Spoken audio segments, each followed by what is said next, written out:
Vamos a estudiar el tema 13, adherencia, los neumáticos y los frenos.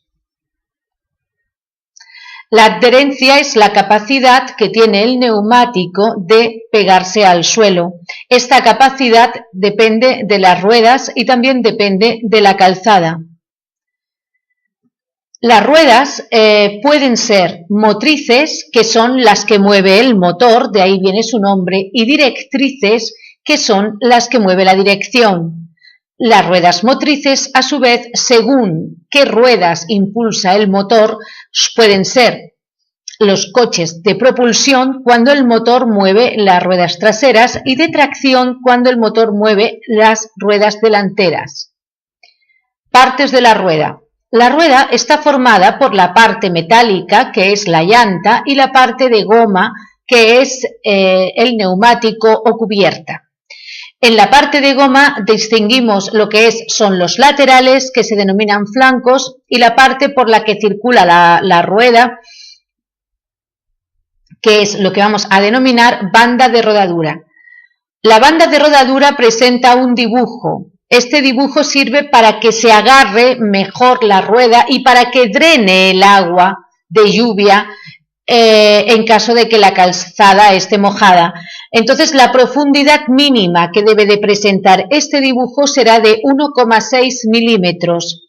La profundidad con la que sale el dibujo de fábrica está en torno a los 5 u 8 milímetros y lo mínimo con lo que nos permiten circular es esta, la medida, 1,6 milímetros. Tipos de ruedas. Según cómo contienen el aire, las ruedas pueden ser con cámara o sin cámara. Las ruedas con cámara presentan una cámara en su interior, que son la cámara la que va a contener el aire. Y luego, digamos que con un mejor perfeccionamiento de las llantas, porque los fabricantes han conseguido una unión estanca entre lo que son llantas y neumáticos, evitando que se escape el aire. Entonces, hoy por hoy existen unas ruedas que pueden contener los propios neumáticos, el aire sin necesitar una llanta, que son una cámara, que son las denominadas ruedas sin cámara o tubeless. ¿Cuáles de las dos son mejores? Pues indudablemente las mejores son las ruedas sin cámara, los neumáticos sin cámara. ¿Por qué?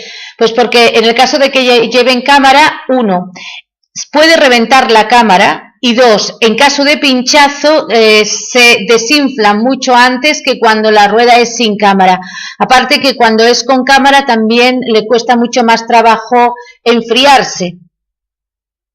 Ahora, por la forma en la que está construida la goma del neumático, pueden ser ruedas o neumáticos diagonales o neumáticos radiales. En los neumáticos diagonales se van poniendo tiras así, en diagonal, y en los radiales se van poniendo tiras a todo lo que es en toda la periferia de la rueda. Esto le confiere unas propiedades buenas a unas y malas a otras. Los neumáticos diagonales hacen que las ruedas tengan el mismo grosor por los lados que por la banda de rodadura, y eso va en contra de que una rueda sea buena. ¿Por qué? Pues porque por la banda de rodadura, cuanto más fina, más se desgasta. Entonces, estas son muy finas por la banda de rodadura y estas son muy anchas. Por lo tanto, estas son mejores, tienen una mayor duración que estas. Estas, al ser más finas, se deforman más con el suelo, por lo tanto, se frenan más. Por lo tanto, aumenta el consumo, o sea que estas aumenta el consumo, y estas, al tener una banda de rodadura muchísimo más rígida, se frenan menos, se deforman menos, o sea que tienen mayor velocidad y disminuye el consumo. Los neumáticos disipan el calor por los lados. Estas por los lados son muy anchas y estas muy estrechas, por lo tanto, estas se enfrían menos que estas, o sea que ¿cuáles son los mejores tipos de ruedas? Las ruedas mejores son neumáticos sin cámara y radiales. La presión de los neumáticos. ¿Qué cantidad de aire deberemos de ponerle a las ruedas de nuestro coche? Eso es un factor que depende de lo establecido por el fabricante, que ha sido el ingeniero que lo ha diseñado y ha comprobado cómo es su funcionamiento a altas velocidades en determinados tipos de pavimentos. Es decir, la cantidad de aire será siempre la recomendada por el fabricante, que viene en una etiqueta en el coche o bien viene en el libro de instrucciones. ¿Cuándo se le podrá poner más presión siempre con lo recomendado por el fabricante? Pues cuando el vehículo va muy cargado, porque al llevar mucho peso se aplastarían las ruedas. Al llevar más aire, pues el aplastamiento es menor. Y también cuando vayamos circulando a altas velocidades, ya que lo que es las moléculas de aire se agitan mucho, esa agitación va a elevar la temperatura del aire, por lo tanto, que al tener más aire hay menos movilidad del aire que hay dentro del neumático, por lo tanto se calentará menos. Los neumáticos calientes. Si tuviéramos que comprobar la presión de los neumáticos, esta se hará en frío. Nunca se puede hacer en caliente porque la presión de los neumáticos con el aire caliente aumenta, dicen que tiene más de lo que tienes en realidad.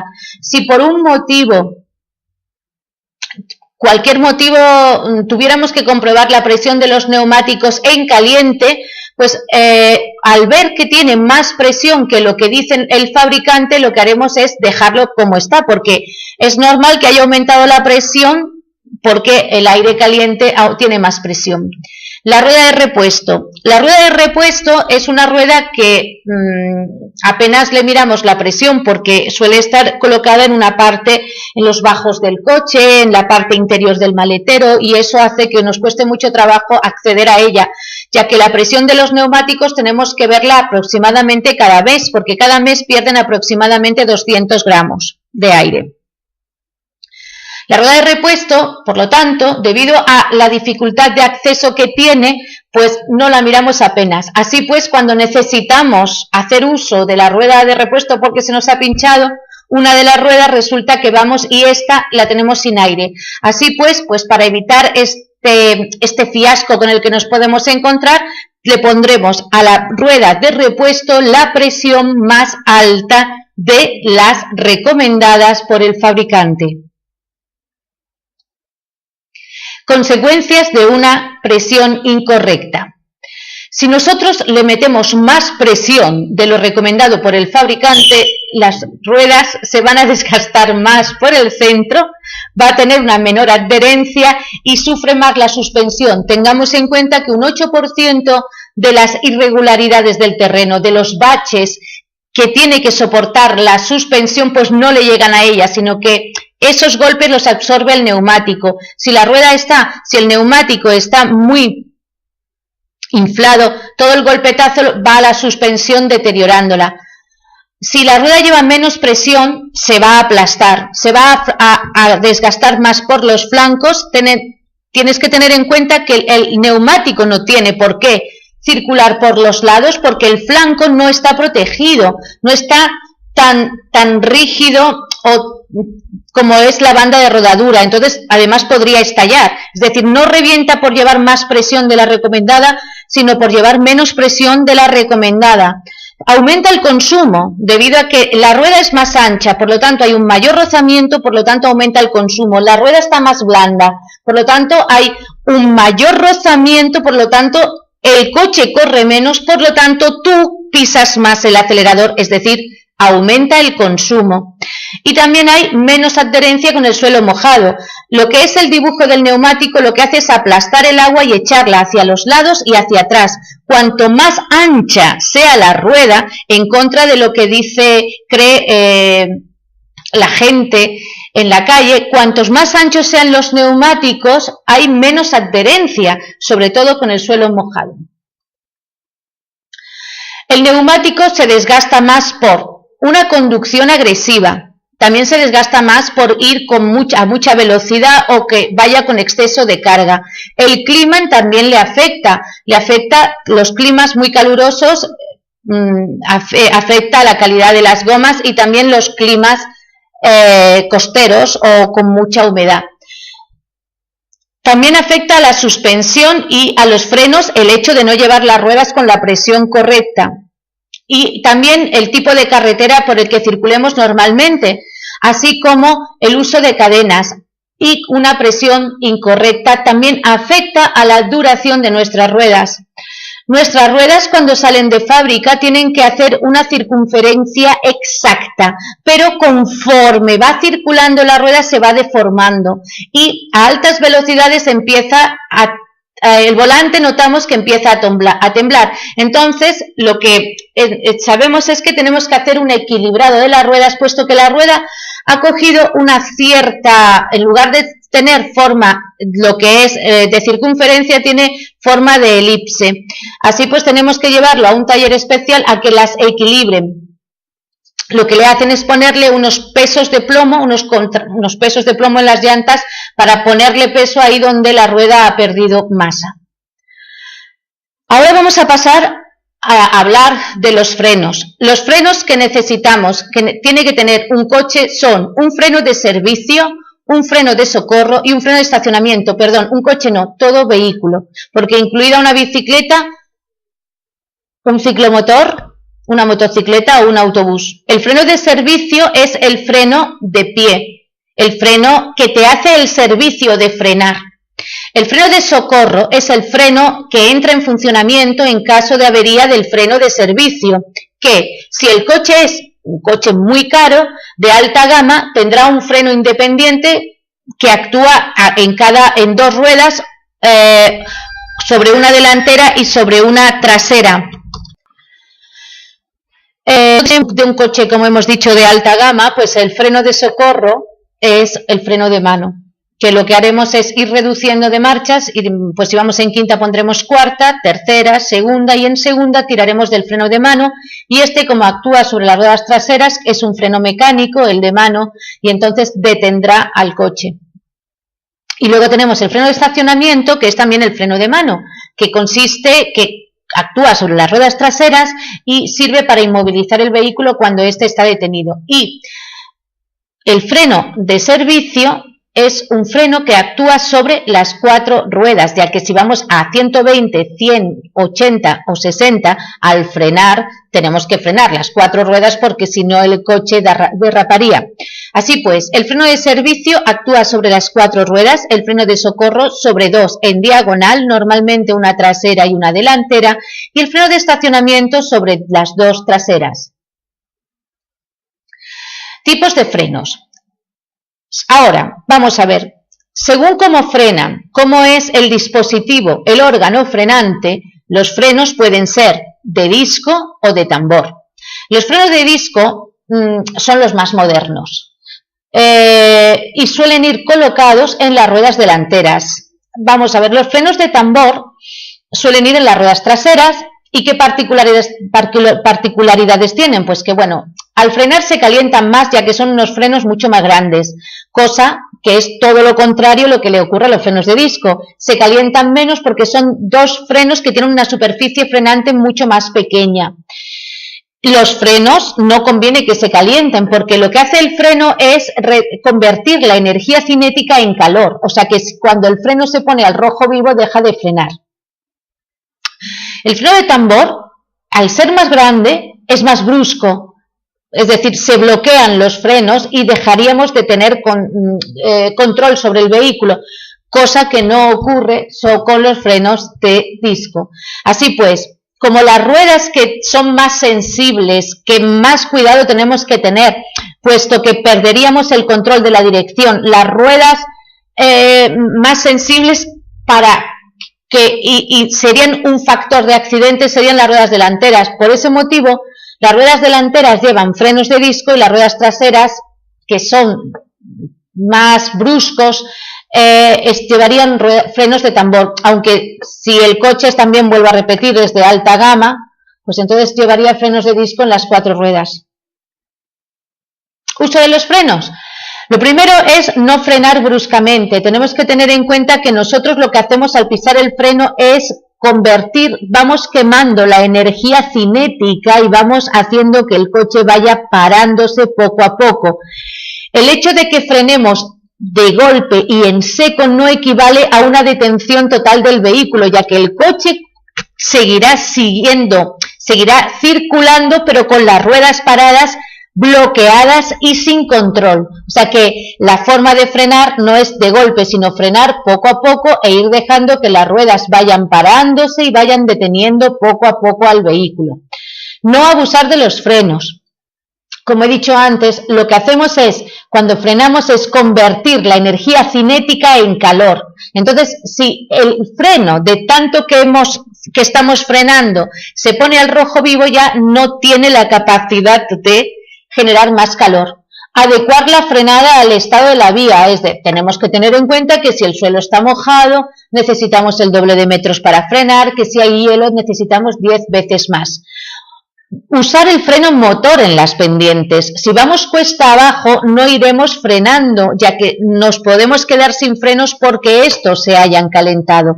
Entonces lo que haremos es frenar pero con las marchas. Si vamos cuesta abajo y vemos que en quinta tenemos la necesidad de frenar, meteremos cuarta, que tenemos la necesidad de frenar, meteremos tercera, que tenemos la necesidad de frenar, meteremos segunda. Y llevaremos una marcha que nos evite tener que usar el freno, que el mismo coche se frene. En caso de emergencia, pisaremos el freno a fondo, como es lógico. Cuando notemos que hemos llegado a lo hondo del pedal, pero que el coche sigue circulando, soltaremos el freno y volveremos a frenar. Para frenar normalmente, pues frenaremos suavemente y poco a poco. Fallo de los frenos. El freno puede fallar pues porque no tengamos líquido en el depósito de líquido de frenos. Tenemos que tener en cuenta que el freno de servicio es un freno hidráulico, que nosotros lo que hacemos al frenar es mandar líquido por un conducto que va desde el pedal hasta las ruedas, y es este líquido el que acciona sobre el freno. Indudablemente, si no tenemos líquido de frenos no va a frenar. Porque haya aire en el circuito, puede haber una burbuja de aire que impida que pase el líquido y llegue hasta la rueda, porque se hayan calentado. En este caso tenemos que esperar a que se enfríen. Por un desgaste, indudablemente, de los frenos. El freno de disco actúa, la parte que frena son unas pastillas que son sustituibles, que periódicamente cuando se desgastan, igual que cuando se desgastan la suela de los zapatos, hay que cambiar. Y los frenos de tambor tienen la superficie, el órgano que frena son unas zapatas. Y también por una frenada desigual, pues porque los frenos, por ejemplo, pueden estar descompensados.